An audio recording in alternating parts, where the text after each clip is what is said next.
Hello, this is John Baker with another NX Quick Tip. Today we're going to talk about a new enhancement added to NX 10.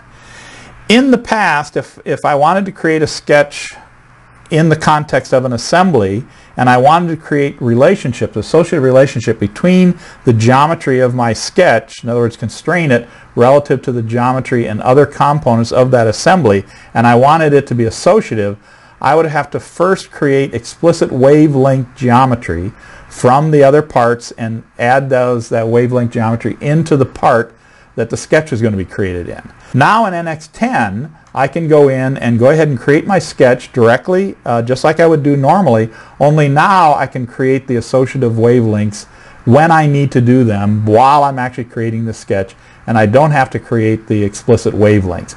The advantage, of course, is that I don't have to do the work ahead of time. In fact, I could be in the middle of creating a sketch and suddenly realize that I want to create an associative relationship. I can just go ahead and do it without any extra steps.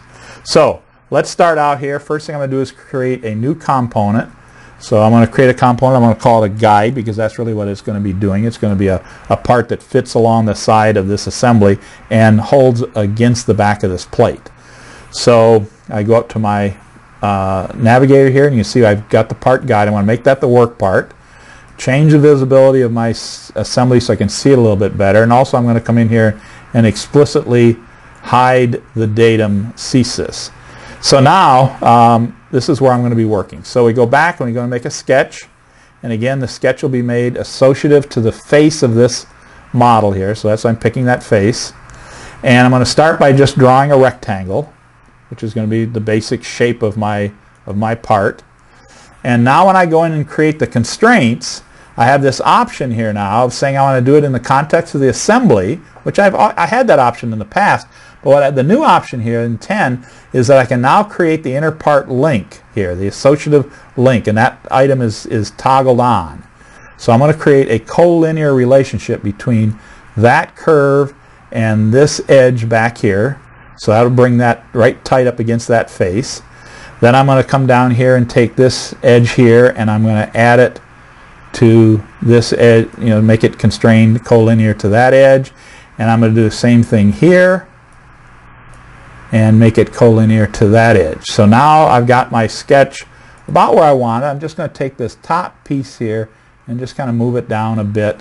So there, that's about what we want. So now we leave the sketcher and we go out into use the extrude function, pick my sketch, and there's the part about, I can make it, of course, any thickness I want. I want to make it about 15 millimeters, that is 15 millimeters, and go ahead and accept it. Now at this point I need to put some holes on here, and I want to line those holes up with the holes that are in the plate. Of course I can't see those right now, so what I'm going to do is I'm going to just change it to a wireframe display so that I can actually see through the model and see those holes. So now we go into the hole function, and it's asked me to pick the face that I want to place holes on. So I'm going to pick that face there, and then I'm going to go and create points. And those points, I'm going to pick these holes that are already in my plate, and those points then will be automatically created on the face of my part where I want those holes to be placed. So I say OK, close out the sketch. I've already preset an M6, so a 6 millimeter hole. That's what I want. It's actually a clearance hole for a 6 millimeter bolt. And so now we come in here, and here's our part now that we've created, and we'll go back and look at the completed assembly. So now we have the completed assembly, and the part is exactly what I want it to be. But now to show you the reason why I made this associative, if I decide to modify this part here, in other words, change the location of this face, make this offset here a little bit greater, I can do that. So I'm going to go in here and make that the work part now, and go in and edit this extrude here. So I'm going to just pick that extrude, and the height of this is 22 millimeters. That's what's determining where that notch is. So I'm going to take that 22 millimeters and I'm going to edit it to be 24 millimeters. So I say 24 millimeters is the part update, so you can see it update there.